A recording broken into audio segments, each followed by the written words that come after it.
America's Diamond is the official.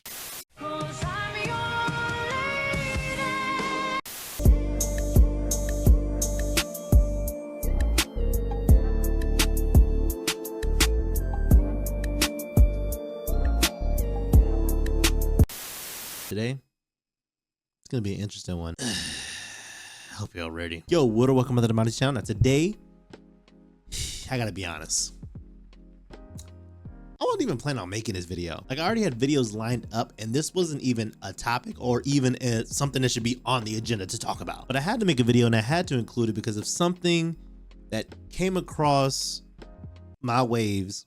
That's something that I heard about recently that I don't even know how to explain how I feel, besides the fact that it's just stupid. Today we are talking about social media, the greatest thing to happen to humanity since Ocarina of Time, which, by the way, let's just talk about that before we get started. They need to drop that updated on the Switch 2, like a whole, I don't know, 20, 30, 25 year anniversary. That 3DS nonsense, no, I'm not accepting that. We need a good reboot on the Switch 2.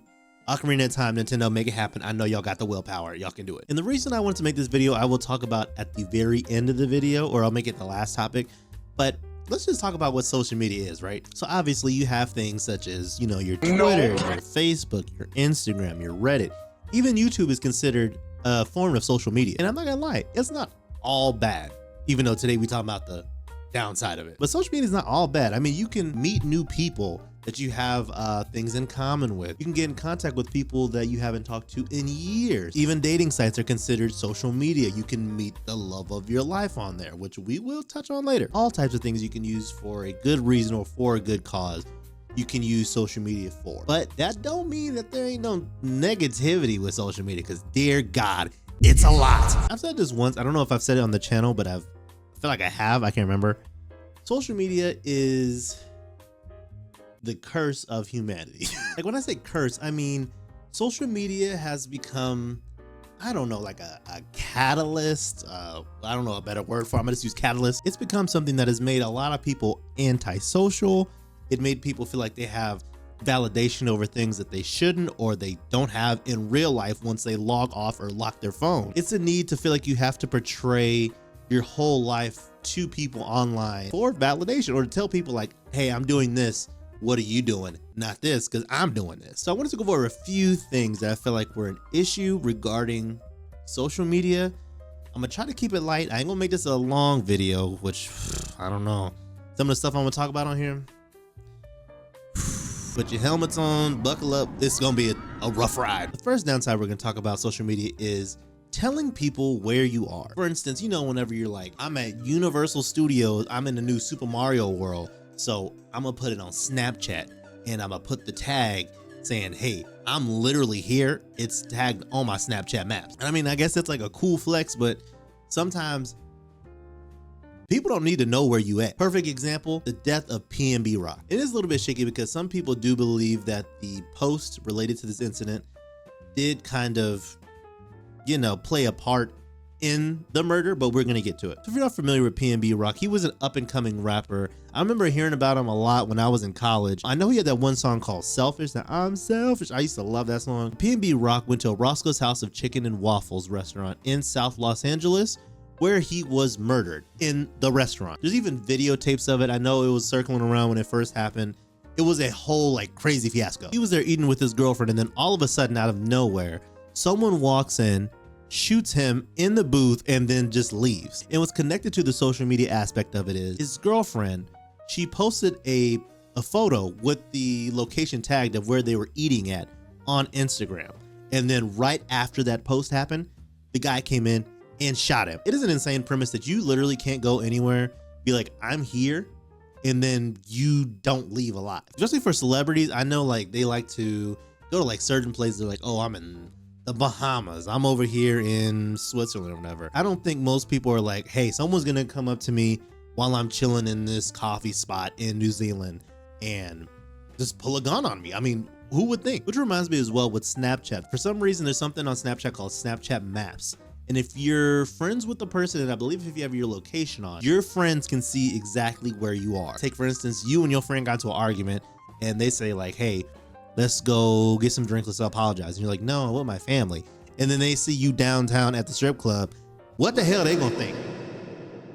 You took your mom to the strip club? I mean, people do that these days, but still. So for me personally, I have that off. The only person I share my location with is Destiny. Don't nobody need to know where I am. I'm not even like popular or famous, and I still don't want people knowing that I'm at HEB. Another downside of social media is that anything can happen, especially if you're live. It can happen in real time. I know with live TV, it is kind of like the same thing, to where if someone runs on stage during a live event or something like that, then of course we get to see it. But if something crazy happens, I believe that like the networks have it set up to where there's like a 6-second delay to where we won't be able to see exactly what happened. So they can kind of control that. But if you're like TikTok live, YouTube live, Twitch, anything like that, I mean, anything is possible. People have been jumped live, people have been shot live, people have been stabbed live, or you can just see people have meltdowns in real time on social media. The one person I have to talk about is Fousey, or Fousey2, whatever he goes by now. If you don't know Fousey, I remember he used to do a lot of YouTube. He kind of was like one of the early YouTubers that used to do like reactions and prank videos. And then later on, he started to transition into like lifestyle stuff. I don't even know what you categorize it as. Then his mental health started to play a part in his content that he was releasing online. And that's when things got kind of, I don't know, unhinged, to put it lightly. So that kind of led to him having his mental breakdowns on camera or live or just in public in general. And then whenever streaming became like a really popular thing, that's when things started to really kind of go downhill. I mean, there was that video of him where he met that lady in the airport where she was, I don't want to say the word, but she was being trafficked and he was trying to, you know, hook up with her. If y'all must have seen the clip. Then there was a clip of him live where he was in his bedroom and they called the cops on him, with the camera still rolling, by the way. Police coming in, talking to him. Everyone just watching. There's something else I want to touch on too, is swatting, which, if you don't know what swatting is, you're lucky. But swatting is basically when someone will call the police on like a streamer, YouTuber, whoever is live, tell them that like someone is tied up in their basement, they're calling from their basement, this person's in danger, and they'll give them the address of that streamer. Minutes after that, the cops will break into whatever streamer that is. They'll break into their house and they'll ask them questions like, hey, is there someone here? Are you in any danger? Meanwhile, everyone's watching live as this person is getting harassed. And by the way, that person don't even know what the hell going on. Let's switch over to something that's a little bit happier and a whole lot funnier. We're gonna talk about businesses that have messed up their brand because of social media. And after doing a lot of research, there's been quite a bit. But I only want to talk about the two most fun ones, and it's when we take this trip down memory lane, bro, you know the road. You could walk it blindfold. So we start with my favorite one, the H&M monkey scandal. What a great time that was. In 2018, H&M released a new line of clothing, which is hoodies, shirts, you know, with different kind of prints on them and everything like that, like what they normally do. But for some reason, there was a few that kind of stood out to a lot of people. One specifically being a black kid wearing a hoodie that says "the coolest monkey in the jungle."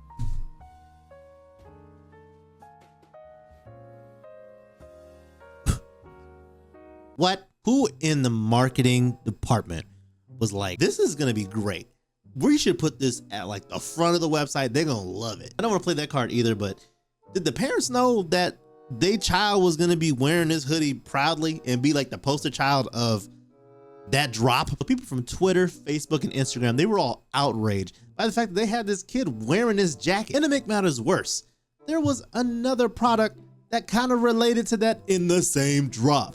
They put a jacket on a white kid in the same drop, but on his jacket, it said survival expert. So everybody was pissed that this kid gets to be a survival expert. Black kid is the coolest monkey in the It's not funny, but what happened to where everyone thought this was okay at H&M? And the crazy part was, I love H&M. H&M has amazing clothes for amazing prices. And I was like, am I gonna be a cool monkey if I get some more shirts from them? Obviously, it was a PR disaster. So H&M had to release a whole apology statement regarding. And to put a cherry on top of that cherry, there were artists that were collaborating and partnered with H&M, like The Weeknd, that automatically dropped them as soon as they found out they put that jacket out. And just a little update while I'm making this video. I am reading a blog that's regarding this from shout out to businessoffashion.com. And I'm reading a passage here and it says, rapper and music producer Sean Diddy Combs also repurposed the photo on Instagram, replacing the reference to monkey with the words coolest king in the world. We didn't ask you anything, sir. Talking about Diddy, that could be a whole different video. And the second one on this list, dog, I would say this is my favorite too because of the shock value. And what are we talking about? The Kylie Jenner Pepsi commercial. The cream of the crop when it comes to social media scandal. This ad, they have already placed as like one of the worst advertisements of all time. And that's kind of hard to do. Haircut. So in 2017, it was like the peak or the height of the Black Lives Matter movement. So Pepsi thought, hey, why don't we, kind of dip our toe into like the activist protest pool and see what we can do. And what did they do? The best damn commercial ever. If you haven't seen it, I'll show like a little clip here. So in the commercial, there's a protest going on somewhere downtown in a city. Kendall Jenner's there and there's Pepsi there. Following so far? Okay, good. And across the street, there's like a line, I don't want to say a brigade, but there's like a line of police that are, I guess, the antagonist or the opposing side of the protest. So Kendall, out of the goodness of her heart, she goes and grabs a Pepsi and hands it to one of the police officers. The police officer takes a drink and everyone on the protest side, they start cheering like everybody won. And that cured police brutality. I mean, it's like the same thing I said about the H&M instance. Who in that boardroom was like, all right, Pepsi is going to cure all of it. There's even a scene where the police officer, he drinks the Pepsi and he looks at his friends like, hey, maybe we shouldn't beat these guys after all. Maybe they're right. And they really think a can of Pepsi was going to cure police brutality. It's like saying a Pibb Extra would have abolished slavery back in the 1800s. Which, by the way, have you had a Pibb Extra? I mean, I don't know if it would abolish slavery, but we might have had some rights a little further back. You know what I mean? Now, obviously, people were very pissed about this. In fact, Bernice King, the daughter of Martin Luther King, put something on Twitter, and I'm not gonna lie, that shit was funny. She posted, if only daddy would have known the power of Pepsi. God. I can't even joke like that. She needed a medal for that. That shit was funny. To where Pepsi replied on Twitter, Pepsi was trying to project a global message of unity, peace, and understanding. Clearly, we missed the mark. You think? And we apologize. We did not intend to make light of any serious issue. We were removing the content and halting any further rollout. We also apologize for putting Kylie Jenner in this position. I don't know if I give her that much slack because someone went over like the whole process of it. Like, you gonna walk down, you can grab the Pepsi. They are very mad. You're gonna go to a police officer who also looks mad. He gonna drink it. Everything gonna be fine. And she was like, yeah, that sounds fine. All right, yeah, let's talk. And then they also boycotted Pepsi for a little bit of time. Don't act like you don't drink wild cherry Pepsi no more, nigga. Whoa, brother, whoa, now. It was such a fun day when this shit happened that it didn't even feel real. It felt like a Family Guy cutaway. And one little fun one I'll throw in there real quick is the Tampax inappropriate tweet. What is up with Twitter and businesses, bro? It's not working out. Tampax for some reason posted, because I guess if you're a brand, you have to post, keep people engaged. Someone who had the login that day decided to post, you're in their DMs, we're in them, we're not the same.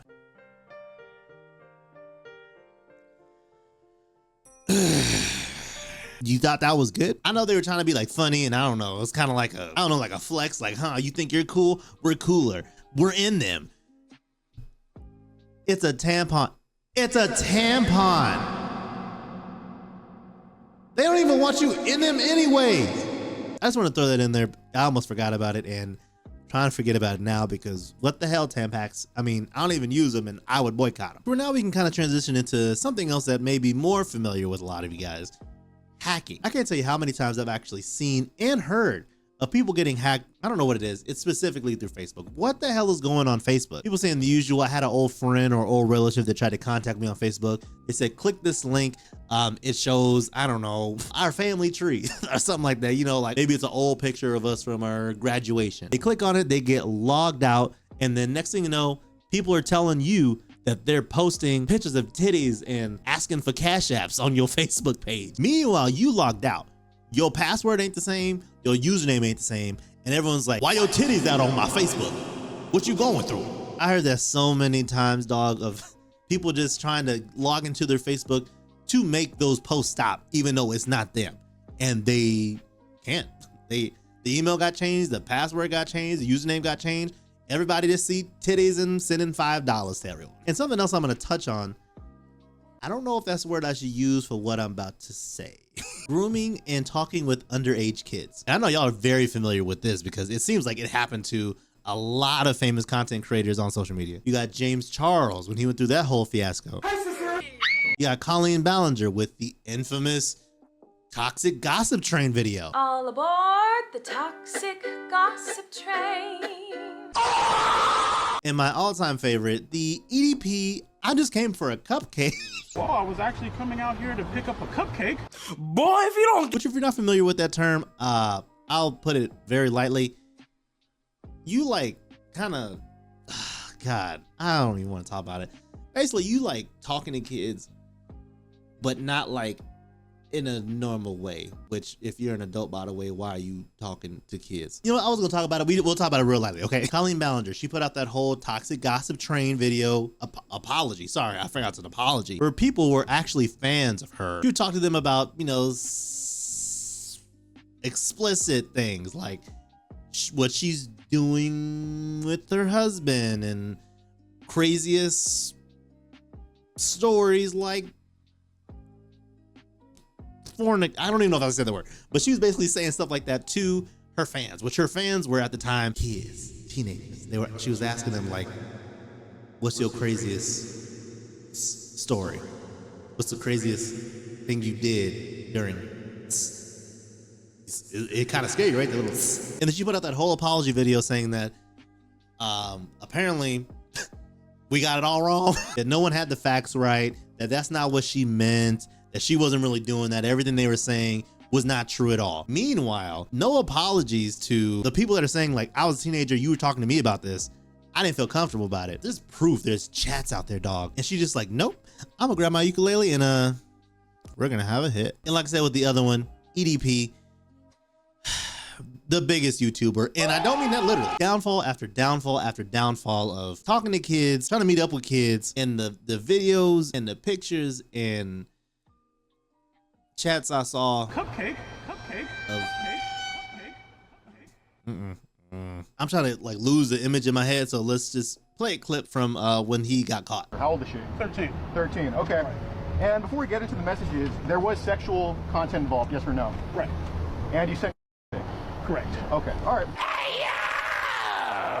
So in our last topic, which we're segueing from social media stars, just basically just going off the rails, we're talking about the situation that made me want to talk about this topic. The reason why I wanted to make this video, we're talking about the death of the Save a Fox Rescue YouTuber. When I first heard the story, it literally came up on my Twitter, and honestly, I'm not gonna lie, I've never heard of her. I didn't know what she did or what even happened. I went ahead and did my research, and when I say what the hell, I mean what the hell. So the YouTube channel that went by the name of Save a Fox Rescue was run by someone named Michaela Rains, who, like her YouTube name is, saves foxes. And on her YouTube channel with over 2.4 million subscribers, she would literally rescue foxes, nurse them, take care of them, you know, help them if they're injured. She would get them ready for adoption, dog. She wasn't beating foxes. She wasn't killing foxes. She was literally doing what her YouTube channel says, saving foxes. And unfortunately, as of June 23rd of this year,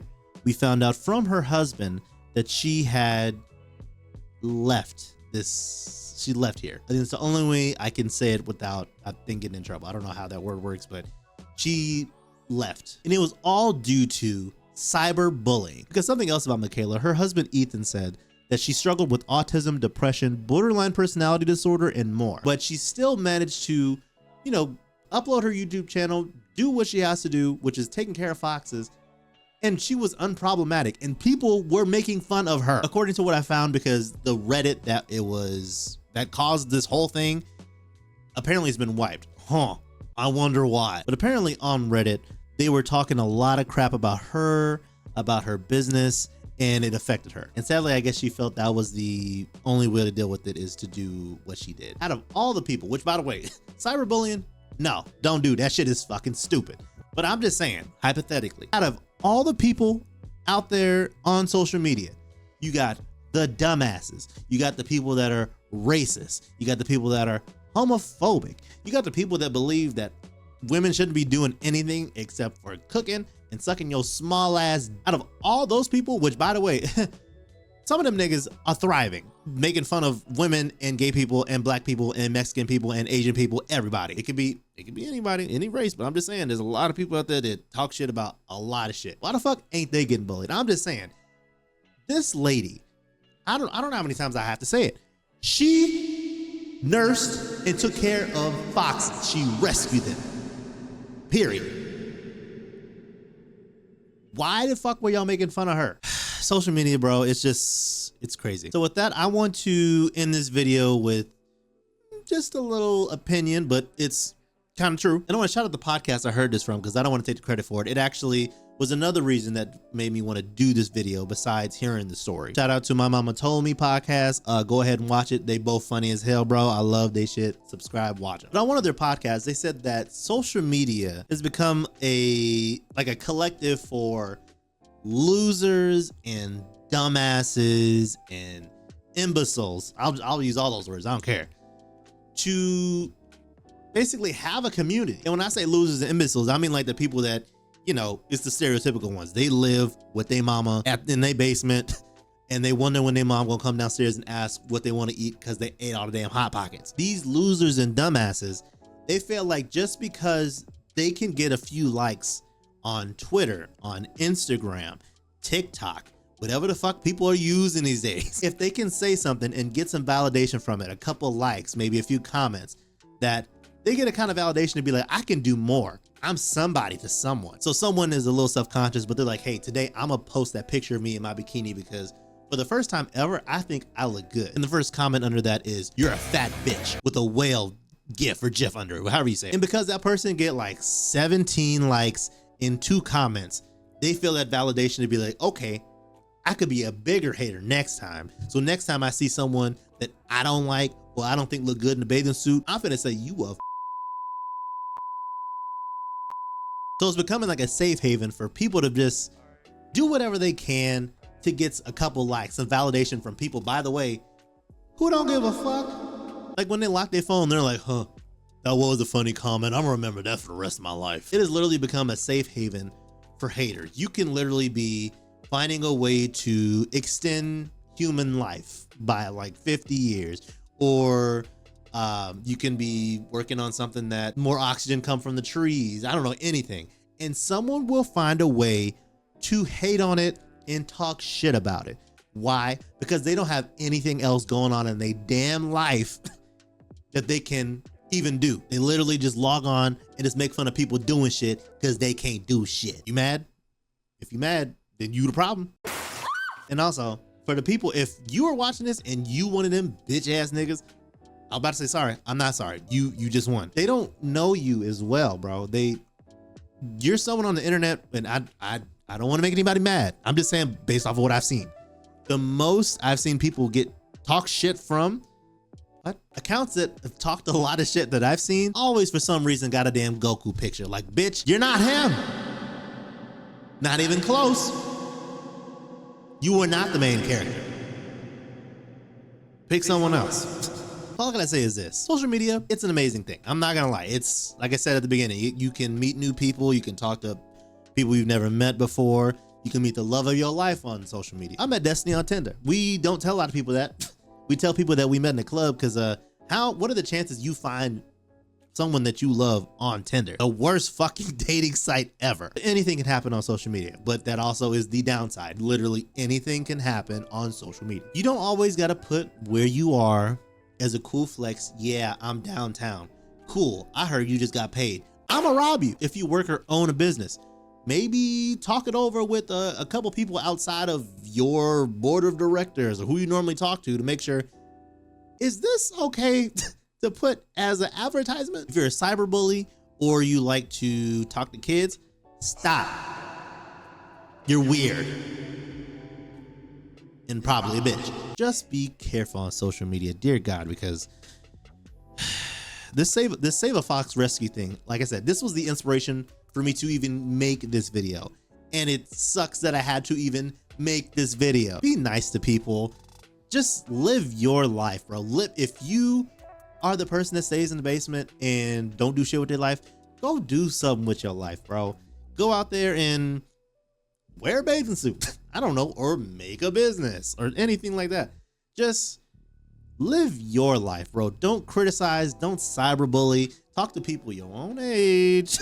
And I don't know. I don't really know what else to say about this. I'm not the type of person to be talking about this. I don't even post on social media besides YouTube. I mean, shout out Dante and Danielle. They have a kid and they don't want to post their kid on social media, and I totally get that. People are fucking weird. Same thing with my son. I don't want to bring Miles on YouTube. Sometimes you need to disassociate yourself from social media from time to time. Some of it's okay. Just take a little break sometime. Once again, this is probably a rambling / rant video. I already know. But if you stay to the end, thank y'all so much for watching. If you like this video, make sure you hit like, hit subscribe, hit notification bell for more so you know when I upload. What are your thoughts on this? Tell me, am I just talking shit? Or do you agree with some of this? I mean, I feel like I made some solid points. Just let me know in the comments. I try to read all the comments that are under my videos. So, I mean, y'all, you got a good point. I'll agree with you. If not, I'll talk with you. We ain't gotta always agree on the same thing, but I mean, hey, tell me what you think. Next video, it will be the new game. I know I said it in the last video, but that was gameplay. This is not the next gameplay. This is the next video. Next gameplay, which will be the next video, will be the new series. So you ready for that? I'm mentally preparing, but just be ready. I'm gonna go. It's late. I didn't mean this video, before I even edit it, it's an hour and 15 minutes long, which means I cut out a lot of stuff. But I love y'all. I'm already doing it. I love y'all and thank y'all for chilling with Monty. All right, peace.